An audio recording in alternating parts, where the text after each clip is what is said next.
अनुभवी एवं हाई qualified staff के साथ इफेक्टिव स्टडी एनवायरनमेंट देने वाली इंस्टीट्यूट यानी IIN institute, 3rd floor, Gulshan tower, Jai Stambh square, Amravati. संपर्क 76 205 33 664। अब आपके सपनों की उड़ान को पंख लगाएगा IIN।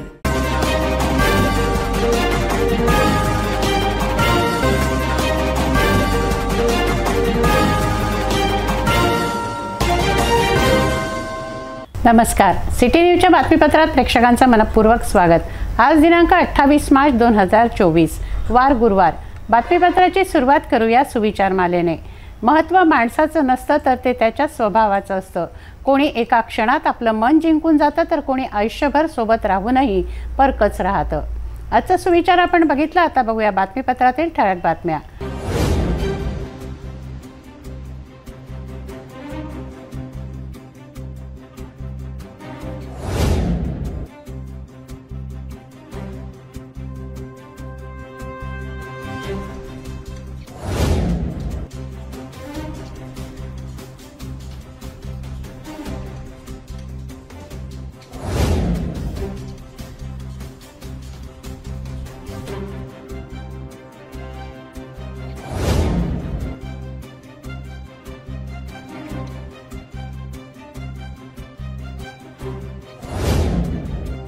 आपण ठळक बातम्या बघितल्या, आता घेऊया छोटासा ब्रेक।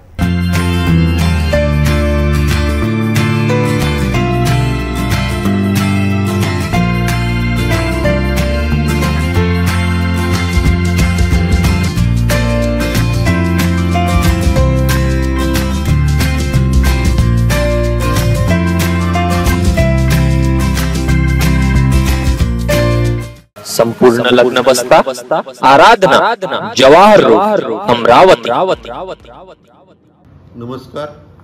अमरावती महापालिकेने ये साल मालमत्ता कर यानी प्रॉपर्टी टैक्स को रिवीजन किया है और रिवीजन करते समय भी अभी मैंने फाइनल जो किया है उसको बहुत सारी छूट दी है।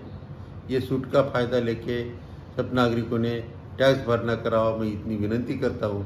और ये करते समय भी लास्ट ईयर जो मालमत्ता धारक ने टैक्स भरा नहीं है उनको 2% से चक्रवृद्धि ब्याज से उसके ऊपर ब्याज लगा है। अगर वो नागरिक भी ये साल 100% टैक्स भरना करते हैं तो उनको ये 100% 2% का ब्याज माफ करने की मैं अभी यहाँ पे घोषणा करता हूँ। ब्रेक नंतर बघूया सविस्तर बातम्या। अमरावती लोकसभा निवडणुकीसाठी 28 मार्चला उमेदवार नामनिर्देशन अर्ज वितरण आणि स्वीकृती करण्यास सुरुवात झाली। जिल्हाधिकारी कार्यालयात सकाळी 11 ते दुपारी 3 वाजेच्या दरम्यान नामनिर्देशन अर्ज देण्यात आले। प्रति नामनिर्देशन अर्ज 100 रुपये याप्रमाणे वितरण करण्यात आलं। यात भाजपाच्या उमेदवार नवनीत राणा यांच्याकडून त्यांचे प्रतिनिधी ॲडव्होकेट चंद्रशेखर डोरले, विवेक गुहे, जितू उर्फ सूर्यकांत दुधाने, विनोद जयस्वाल यांनी नामनिर्देशन अर्जांची उचल केली, तर काँग्रेस पक्षाचे उमेदवार बळवंत वानखडे यांच्याकडून त्यांचे प्रतिनिधी निलेश श्रीवंत वानखडे यांनी अर्जाची उचल केली। रिपब्लिकन सेनेचे उमेदवार आनंदराज आंबेडकर यांच्या नामनिर्देशन अर्जाची उचल त्यांचे प्रतिनिधी विनायक दुधे यांनी केली। एकाच दिवशी 43 जणांनी 75 अर्जांची उचल केली आहे। अमरावती लोकसभा निवडणूक दरम्यान 28 मार्चला उमेदवार नामनिर्देशन अर्ज वितरण आणि स्वीकृत करण्यास सुरुवात करण्यात आली।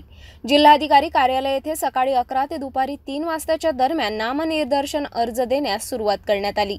100 रुपये प्रति नामनिर्देशन अर्ज वितरणास सुरुवात करण्यात आली।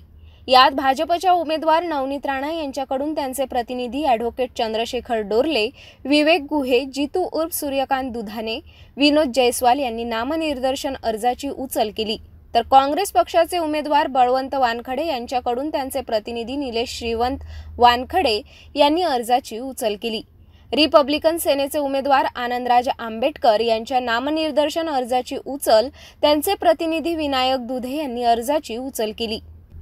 माजी आमदार कॅप्टन अभिजित अडसूळ या उमेदवाराच्या नामनिर्देशन अर्जाची उचल शिवसेना शिंदे गट जिल्हा अध्यक्ष निशांत हरणे यांनी उचल केली। डॉक्टर राजीव जामटे या उमेदवारांच्या नावाच्या अर्जाची उचल ऋषभ हिवसे, तर वासुदेव नामदेवराव वानखडे, दिगंबर वामन भगत, राहुल लक्ष्मण मोहोड, क्रांतीवीर ज्ञानेश्वर मानकर, भाऊराव संपत वानखडे, संतोष बंडूजी कोल्हे, प्रदीप गंगाधर महाजन, सुरेश पुंडलिक मेश्राम, रवी गुणवंत वानखडे, सुरेश मारुती मेश्राम, गुड्डू मनोज इंगडे, नितेश बबलूलाल तायडे, सूरज सुभाष कांबळे, सुमित्रा साहेबराव गायकवाड, संजय पिंजरकर, अविनाश दनवटे, ॲडव्होकेट राजू जामनेकर, अनिल ठवरे, पुरुषोत्तम भजगवरे, अतिश ओमकार मोहोड, अमोल सुभाष खोडे, राजेश तुळशीराम खडे, मीनाक्षी कडू, सय्यद अजीम महम्मद सय्यद, नरेंद्र मोंडे, अवधूत तायडे, सागर दिलीप गवई, संजय महाजन, विवेक हिवराडे,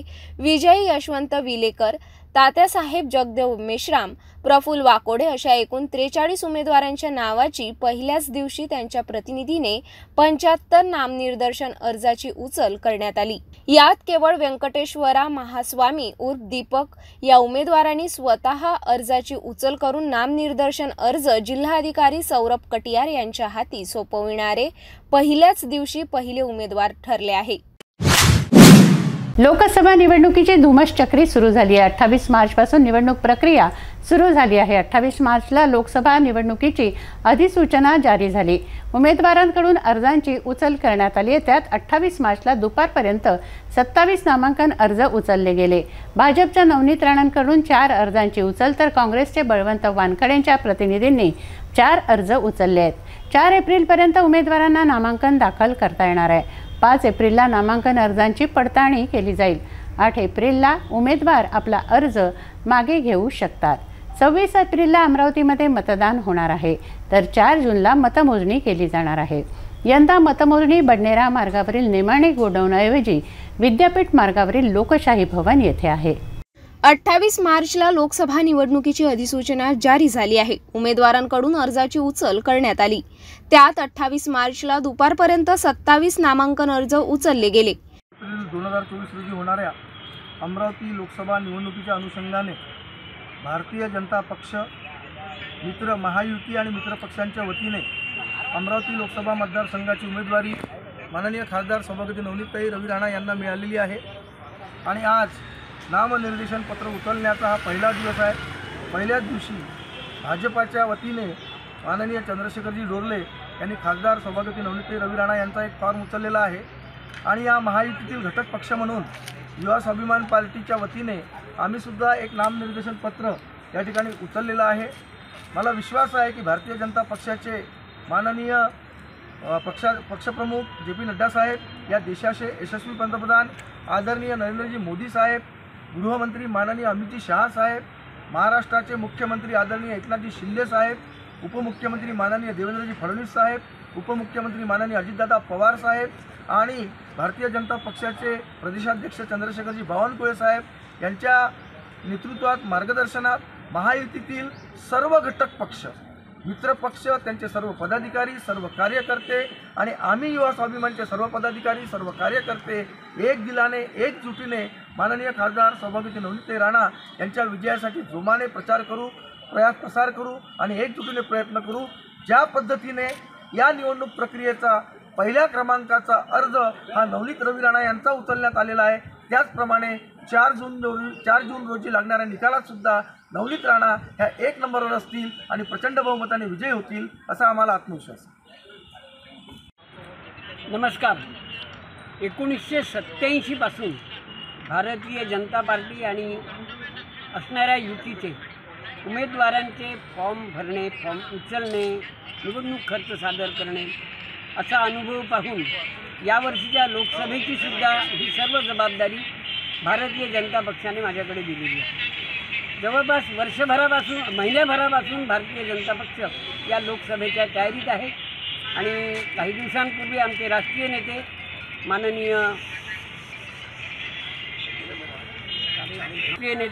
माननीय अमितभाई शहा यांनी अकोल्यामध्ये या लोकसभेच्या तयारीकरता बैठक बोलावली होती। लहान लहान गोष्टींपासून तर महत्त्वाच्या गोष्टींपर्यंत त्यांनी सर्व सूचना कार्यकर्त्यांना, पदाधिकाऱ्यांना आणि जबाबदारी असलेल्या सर्वांना दिली आणि त्यानुसार आमच्या भारतीय जनता पक्ष आणि मित्र पक्षाच्या अधिकृत उमेदवार, अमरावतीच्या लोकप्रिय, कर्तव्यदक्ष आणि धडाडीच्या प्रतिनिधी खासदार नवनीत राणा यांच्याकरिता नामनिर्देश पत्र उचलण्याकरता आज आम्ही इथे पोचलो होतो। बरोबर 11:00 पहिलं नामनिर्देशन पत्र माननीय नवनीत राणा यांच्याकरता उचलण्यात आलं आहे। विजयाची खात्री पक्की आहे। भाजपच्या नवनीत राणांकडून 4 अर्जाची उचल तर काँग्रेसचे बळवंत वानखडेंच्या प्रतिनिधींनी 4 अर्ज उचलले। 4 एप्रिलपर्यंत उमेदवारांना नामांकन दाखल करता येणार आहे। 5 एप्रिलला नामांकन अर्जाची पडताळणी केली जाईल। 8 एप्रिलपर्यंत उमेदवार आपला अर्ज मागे घेऊ शकतात। 26 एप्रिलला अमरावतीमध्ये मतदान, 4 जूनला मतमोजणी केली जाईल। यंदा मतमोजणी बडनेरा मार्गावरील नेमानी गोडाऊन ऐवजी विद्यापीठ मार्गावरील लोकशाही भवन येथे आहे। नागपूरवरून अमरावतीकडे जाणाऱ्या एका एसटी बसने तिवसा नजीकच्या तळेगाव फाट्यावरून रस्ता ओलांडणाऱ्या दुचाकी स्वाराला चिरडल्याची घटना घडली आहे। अपघातात दुचाकी स्वाराच्या पायाचा चेंदामेंदा झाला। अपघातानंतर त्याला अमरावती येथे तातडीने उपचारासाठी दाखल केलं, मात्र उपचारादरम्यान त्याचा मृत्यू झाला। अपघातांचं प्रमाण सध्या अतिशय वाढलं असून होळीपासून काही दिवसातच अनेक अपघात घडून गेले आहेत आणि त्यात अनेकांचा बळीही गेल्याच्या हृदयद्रावक घटना घडल्या आहेत। राष्ट्रीय महामार्गाने भंडारा परतवाडा ही MH14 KQ 6604 क्रमांकाची हिरकणी बस नागपूरवरून अमरावतीकडे जात होती, तर छिंदवाड्याच्या बोदीखेडा येथील रहिवासी वासुदेव फटिंगे आपल्या दुचाकी क्रमांक MH27 DF 2807 ने तिवसा ते मोजरी दरम्यान असलेल्या तळेगाव ठाकूर फाट्यावरून गावात जाण्यासाठी रस्ता ओलांडत असताना अचानक मागून येणाऱ्या बसने त्यांना धडक दिली व फरफटत नेले। यातच त्यांच्या पायाचा चेंदामेंदा झाला। तो गंभीररित्या जखमी झाला। अपघातानंतर त्याला तातडीने गंभीर अवस्थेत रुग्णवाहिकेने अमरावती येथे उपचारार्थ दाखल करण्यात आले, मात्र तेथेच वासुदेव फटिंगेंचा मृत्यू झाला। अपघाताची माहिती मिळताच तिवसा पोलिसांनी घटनास्थळी धाव घेत घटनेचा पंचनामा केला। पुढील तपास तिवसा पोलीस करीत आहेत। भेटूया एका छोट्याशा विश्रांतीनंतर। किचन गृहिणी से जुड़ा एक अटूट हिस्सा, जहां उसे मिले हर एक चीज अपनी सही जगह पर। इसलिए Amba stainless steel kitchen trolley आपको लगने वाली साइज अनुसार, आपके किचन के अनुसार, बिल्कुल आपकी इच्छा अनुसार उच्चतम क्वालिटी के किचन ट्रॉलीज मैन्युफैक्चरिंग से सीधे आप तक, यानी 100% वाजिब दाम, न देखभाल की जरूरत, न जंग लगने की परेशानी, आसानी से वॉश करने हेतु उत्कृष्ट कैरियर सिस्टम, साथ ही स्टेनलेस स्टील जीना रेलिंग, डेकोरेटिव ग्रिल एवं गेट भी हम बना कर देते हैं। Amba stainless steel kitchen trolley, Dastur Nagar Chowk के पास, MIDC रोड, अमरावती, महाराष्ट्र। विश्रांतीनंतर पुन्हा आपलं स्वागत। गेल्या अनेक महिन्यांपासून खासदार नवनीत राणा यांच्या भाजप प्रवेशाची चर्चा सुरू होती। बुधवारी रात्री नाट्यमय घडामोडींमध्ये नवनीत राणा यांना भाजपकडून आधी उमेदवारी जाहीर झाली, नंतर त्यांनी युवा स्वाभिमान पक्षाच्या सदस्यत्वाचा राजीनामा त्यांचे पती रवी राणांकडे सोपवला आणि त्यानंतर नागपुरात भाजपचे प्रदेशाध्यक्ष चंद्रशेखर बावनकुळे यांच्या उपस्थितीत भाजपमध्ये त्यांनी प्रवेश केला।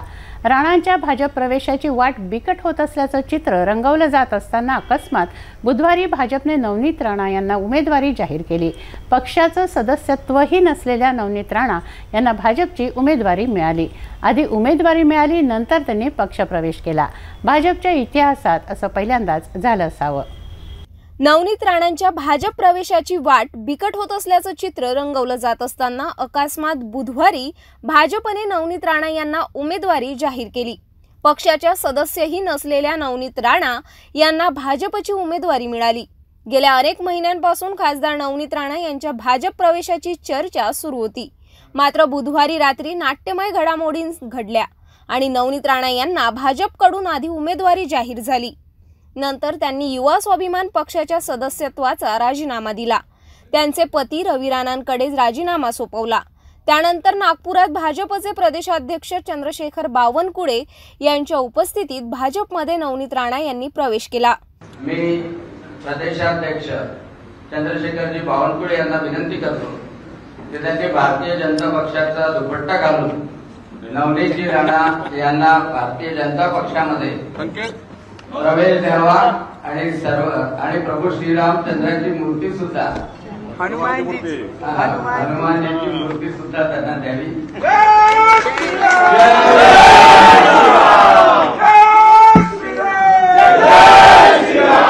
भारतीय जनता पक्षाचा, भारतीय जनता पक्षाचा, भारत माता की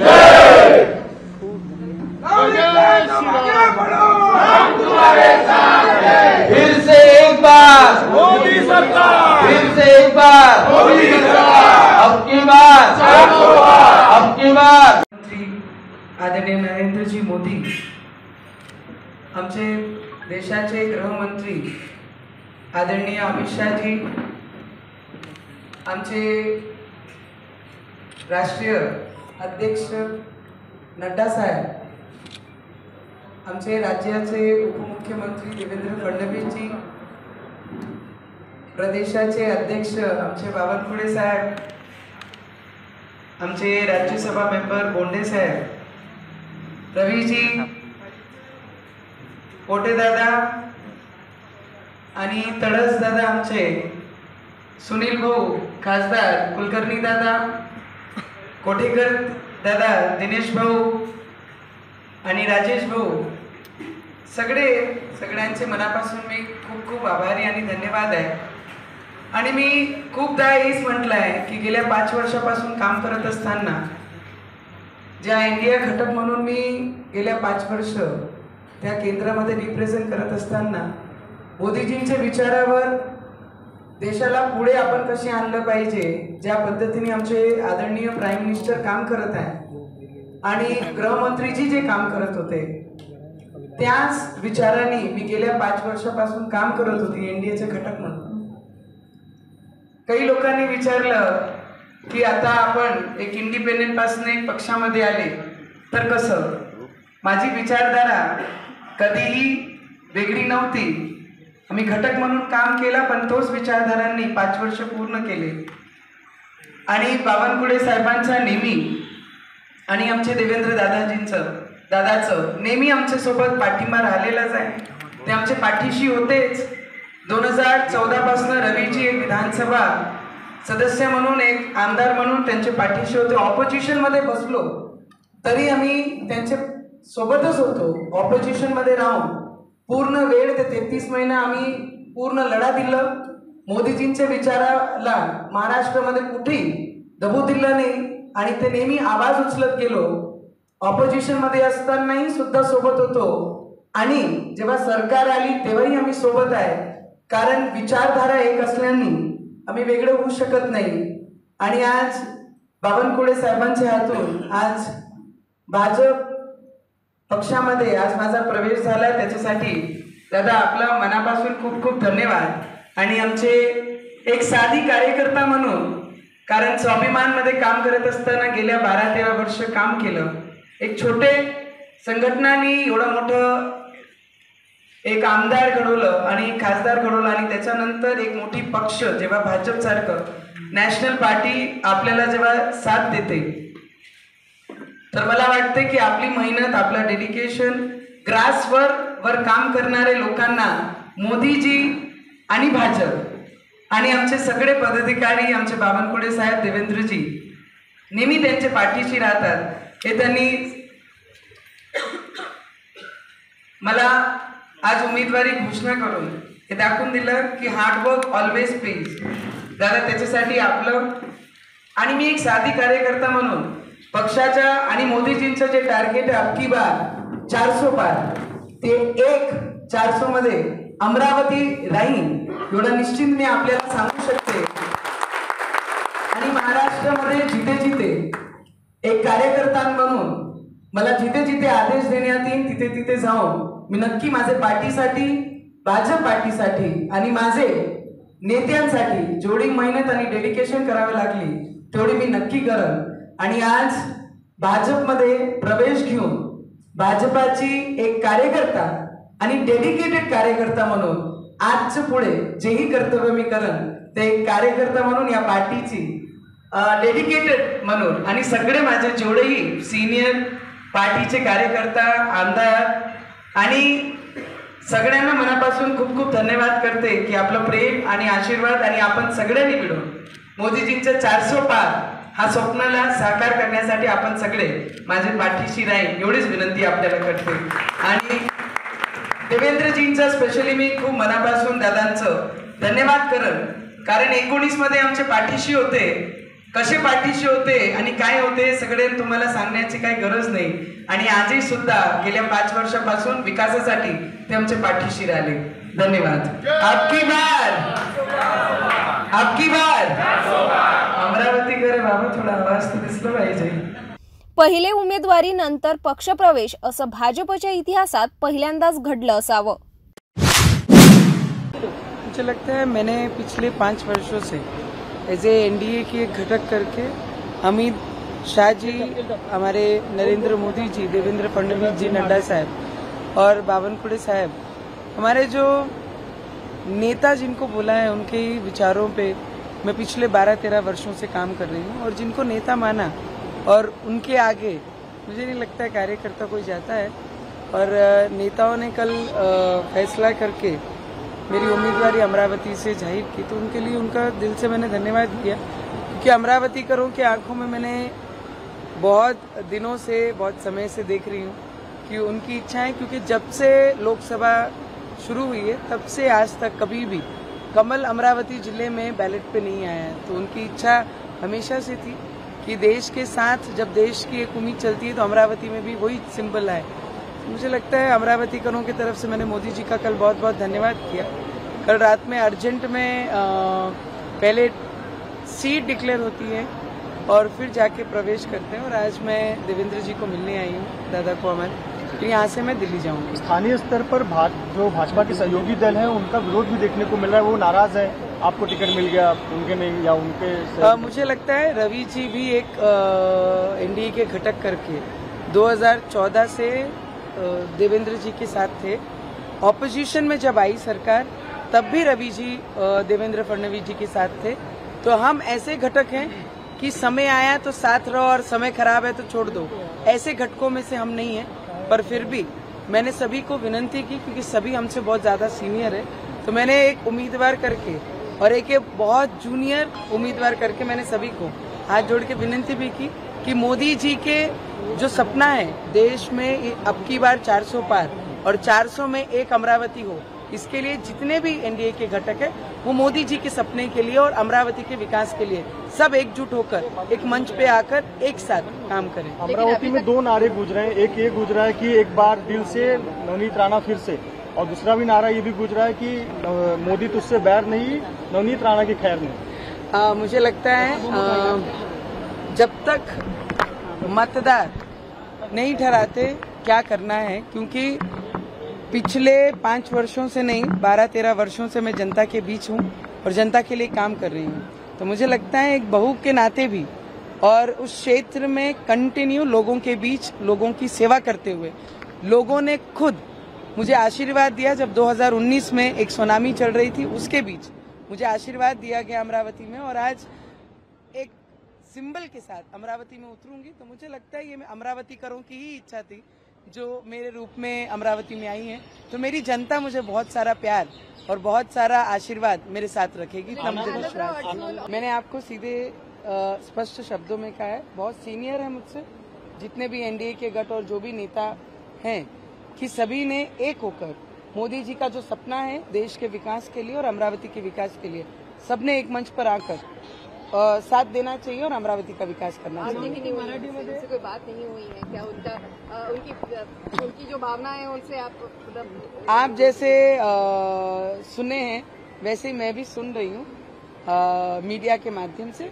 पर हमारी कोशिश जरूर रहेगी कि हम सब साथ में आकर मंच पे मोदी जी के सपने के लिए और इस बार 400 पार के लिए काम करें. तो एनडीए के उम्मीदवार के लिए बहुत मुश्किल होने वाला है, टफ होने वाला है. आप उधर रहेंगे, कितना कॉन्फिडेंस है, कितना वोटों से जीतेंगे? वोट तो मेरे मतदार ठहराएंगे. मैंने काम किया है, मैं काम लेके मेरे लोगों के बीच में जाऊंगी और एक बहू के नाते भी और कंटिन्यू क्षेत्र में लोगों की सेवा की है मैंने, तो लोगों का आशीर्वाद और प्रेम मेरे साथ हमेशा रहेगा, इतना मुझे कॉन्फिडेंस है. एक मामला आपका कास्ट सर्टिफिकेट का कोर्ट में लंबित है और हो सकता है सुप्रीम कोर्ट में फैसला भी आए, क्या वो सेटबैक हो सकता है आपके लिए? उसके लिए आप तैयार हैं? क्या कुछ होगा? देखिए, नारी के साथ संघर्ष है, ये हमने जन्म से पहले ही हम संघर्ष लेके आते हैं और वो संघर्ष में करते करते 12-13 वर्ष इस क्षेत्र में मैंने पूरा किया है और आगे भी संघर्ष की हमेशा तैयारी रखती हूँ. आखिरी सांस तक नारी को संघर्ष रहता है और संघर्ष हमेशा के लिए तयार रहती हूँ और उसको सामना करते रहती हूँ. मराठीमध्ये तुम्ही आज उपमुख्यमंत्री देवेंद्र फडणवीस यांची भेट घेताय, उमेदवारी जाहीर झालेली, काय सांगा? मला वाटते देवेंद्र फडणवीसजी आमचे आदरणीय आमचे नेते आहे आणि नेहमी त्यांनी 2019 असो त्याचे आधी रवीजी त्यांच्यासोबत 2014 पासून एक घटक म्हणून त्यांच्यासोबत काम केलेलं आहे आणि असं नाही आहे की जेव्हा ऑपोजिशनमध्ये होते तर रवीजी आणि आम्ही सोडून त्यांना बाहेर पडलो नाही. ऑपोजिशनमध्ये बसलो, संघर्ष केला, मैदान सोडलं नाही, त्यांची साथ सोडली नाही राज्यामध्येही आणि केंद्रामध्येही. तर मला वाटते की दादांनी जे ठरवलं आमचे त्याप्रमाणे आम्ही काम करत आणि आज त्यांची भेटी घ्यायला आणि आशीर्वाद घ्यायला मी मुंबई आली आणि इथून मी दिल्ली जाणार. आमदार बच्चू कडू आणि आनंदराव अडसूळ यांनी नाराजगी व्यक्त केली आहे. मला वाटते की वेळ जसं जसं निघन तसं तसं आपल्याला सगळी गोष्टी पाहायला लागते आणि मला एवढा विश्वास आहे की मोदीजींचं ज्यांना स्वप्न पूर्ण करायचं आहे आणि देशाचा विकास करायचा आणि अमरावतीचा विकास करायचा आहे ते नक्की मंचवर येतील, मतभेद सोडून सगळ्यांना एकमेकाला साथ देतील.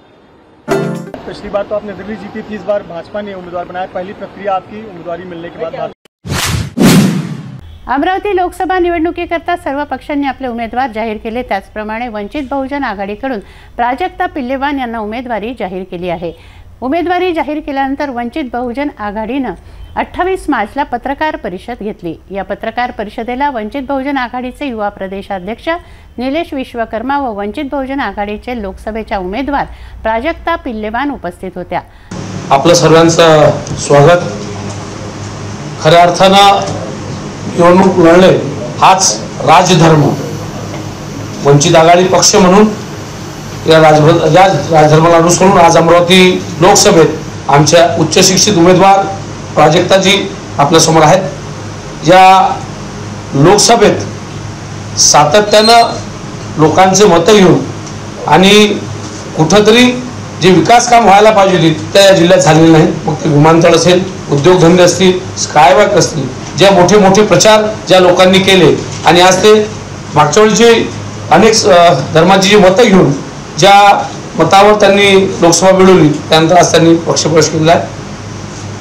आज आमचा उमेदवार हा उच्च शिक्षित आहे, याच भूमीतला आहे आणि खऱ्या अर्थानं युवा आहे म्हणून मोठ्या ताकदीनिशी या लोकसभेची चांगली कामं करण्याचं आमचं ध्येय आहे. पक्षाचं धोरण सध्या बाळासाहेब आंबेडकरांनी जे सांगितलं ते करून दाखवलेलं आहे. भंडारा गोंदियाला गजाननजी केवट ढिवस समाजाचे, गडचिरोली चिमूरला पांडुरंगजी मडावी यांना गोंड समाजाला उमेदवारी दिली. चंद्रपूर येथे राजेजी बेले हे तेली समाजाचे उमेदवार दिले. वसंत राजारामजी मगर बुलढाण्याला हे माळी समाजाचे उमेदवार दिले. अकोला येथे स्वतः बाळासाहेब आंबेडकर आहेत. अमरावती येथे जे आमच्या उमेदवार आहेत प्राजक्ता तारकेश्वर पिल्लेवान या बौद्धिस्ट समाजाच्या आहेत आणि वर्धा येथून प्राध्यापक राजेंद्र साळुंके मराठा समाजाचे आहेत. यवतमाळ वाशिम येथून बंजारा समाजाचे सुभाष खेमसिंग पवार दिलेले आहेत.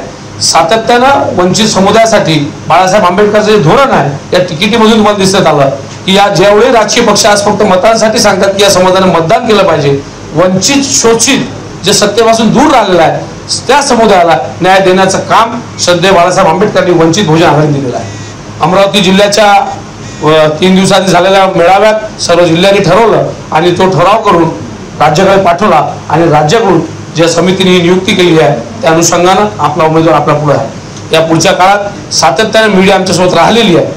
या लोकसभेत आपण ताकदीशी आमच्यासोबत राहावं आणि एक नवीन पर्याय लोकांना आपण वंचितच्या मध्ये देतोय एवढंच बोलतो. आपले प्रश्न पत्रकारांनी प्राजक्ता पिल्लेवान यांना निवडणुकी संदर्भात किंवा लोकसभेसंदर्भात प्रश्न विचारले.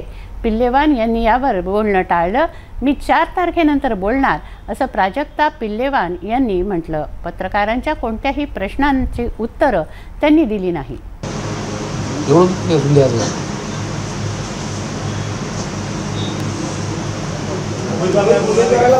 संदर्भात माहिती द्या ना आम्हाला, कुठं राहणार आहे काय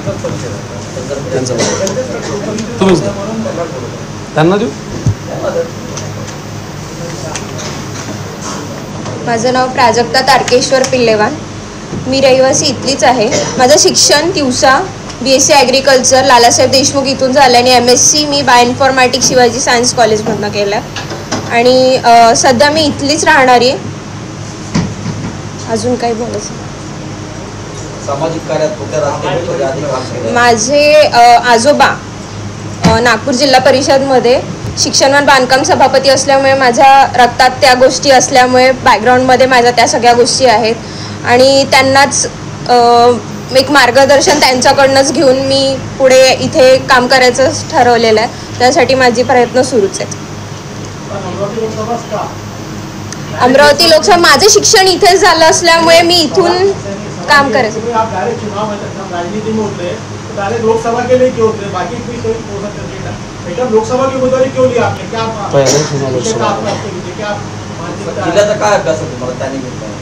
सध्या मी ह्या सर्व प्रश्नांची उत्तरं तुम्हाला फॉर्म भरल्यानंतर देणार. सगळ्यांना मी दिलखुश सगळ्यांना उत्तरं देणार. मी इथलीच आहे त्यामुळे सगळे उत्तरं तुम्हाला मी चांगल्या प्रकारे दिलखुशप्रमाणे फॉर्म भरला की देणार. अमरावती लोकसभा निवडणुकीत उमेदवारांना पक्षाने तिकीट जाहीर केली तर 28 मार्चला नामनिर्देशन अर्ज वितरणास निवडणूक विभागाने सुरुवात केली. या दरम्यान दर्यापूर मतदारसंघाचे माजी आमदार कॅप्टन अभिजित अडसूळ यांनी सुद्धा अपक्ष उमेदवार म्हणून निवडणूक लढवणार असल्याचं जाहीर केलं. सायंकाळी त्यांच्या निवासस्थानी आयोजित केलेल्या पत्रकार परिषदेत त्यांनी केलेल्या वक्तव्याने आता महाविकास आघाडीतून काँग्रेसचे उमेदवार बळवंत वानखडे यांना मित्रपक्षातून धोका निर्माण होऊ शकतो असं वातावरण तयार झालंय.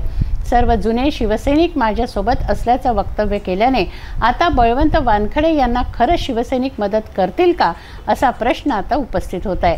3 अर्ज मी अमरावतीमध्येच होतो आणि सर्वांना माहिती आहे की आधीपासून अमरावतीमध्ये भारतीय जनता पार्टी, बच्चूभाऊ कडू आणि त्यांचा पक्ष, खोडके साहेब आणि त्यांचा पक्ष, राष्ट्रवादी, अजितदादा गट, शिवसेना उद्धव, शरद पवार साहेबांची राष्ट्रवादी किंबहुना काँग्रेस पक्षांचा विरोध त्या ठिकाणी राणा दाम्पत्य आधीपासून होता आणि आहे. आणि त्या ठिकाणी उमेदवार काँग्रेसनी सुद्धा घाईघाईत आहे आणि त्याच पद्धतीने सगळ्यांचा विरोध लक्षात घेऊन सुद्धा भाजपाने त्या ठिकाणी उमेदवार दिलेला आहे. आणि आमचे जे सर्व मित्रपक्ष आहेत, आमची चर्चा आधीपासून सुरू होती, अजूनही चालू आहे आणि माझ्यावर सुद्धा कुठेतरी सर्व पक्षांमार्फत प्रेशर आणि म्हणून आज आम्ही 3 उमेदवारी अर्ज माझ्या नावाने उचललेले आहेत. जर ही कायमच राहिली तर तुम्ही बंडखोरी करणार का अपक्ष? विषय हा पण आहे की त्यामध्ये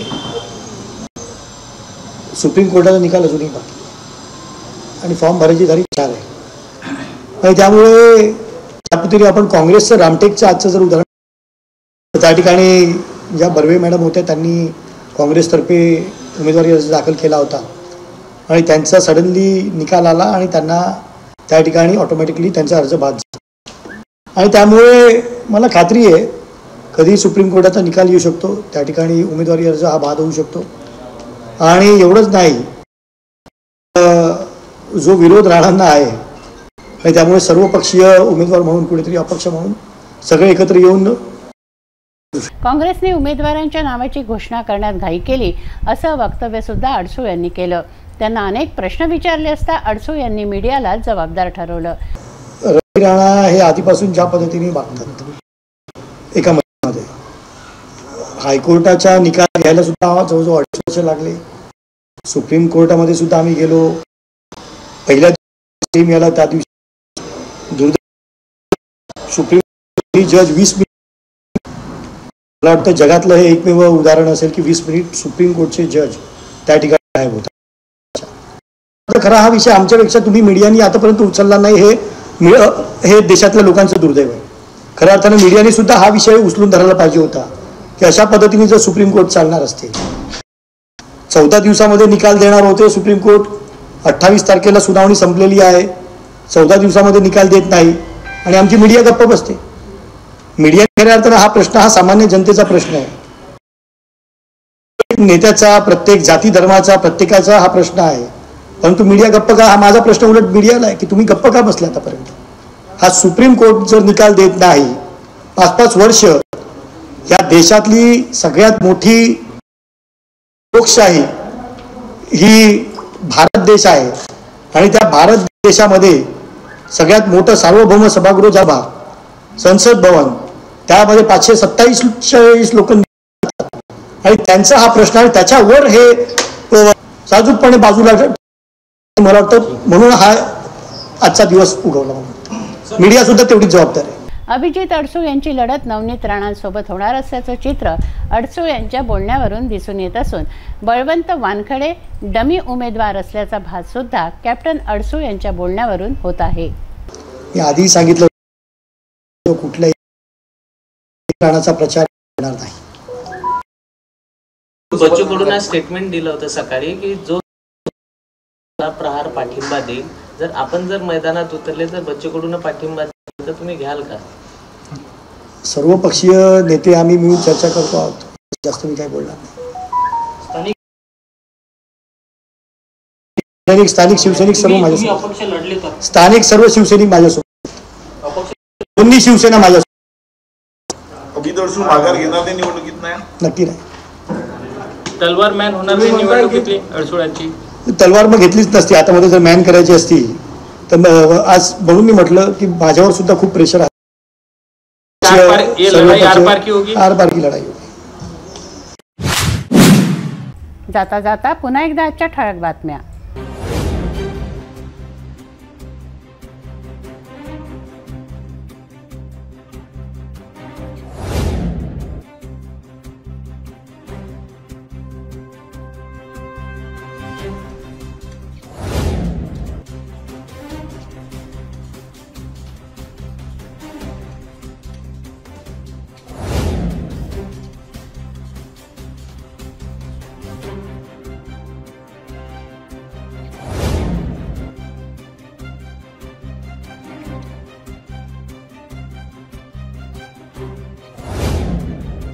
आपण आता सिटी न्यूज चॅनल आपल्या टीव्हीवर सुद्धा बघू शकता. यामध्ये GTPL channel number 73, Fastway channel number 256, city cable channel number 92वर. जर आपल्या टीव्हीवर सिटी न्यूज चॅनल दिसत नसेल तर आपण आपल्या केबल ऑपरेटरशी संपर्क करावा. आपण सिटी न्यूज केबलच्या व्यतिरिक्त यूट्यूब, फेसबुक, इंस्टाग्राम आणि ट्विटरवर सुद्धा बघू शकता. याकरता सोशल मीडिया अकाउंट सबस्क्राईब करा, फॉलो करा, लाईक करा. यूट्यूब अकाउंट सबस्क्राईब करण्याकरता सबस्क्राईब बटनला क्लिक करा आणि बेल आयकॉन दाबायला विसरू नका, कारण सर्वात आधी बातमी आपल्यापर्यंत पोहोचणार आहे. तसंच सिटी न्यूजचं फेसबुक पेज लाईक करा, इंस्टाग्राम आणि ट्विटर हँडल फॉलो करा. आपण व्हॉट्सॲपवर सुद्धा सूचना देऊन न्यूज प्राप्त करू शकता. व्हॉट्सॲप नंबर स्क्रीनवर येत आहे. हे बातमीपत्र एवढ्यावरच थांबूया. पुन्हा भेटूया नवीन घडामोडींसह. नमस्कार.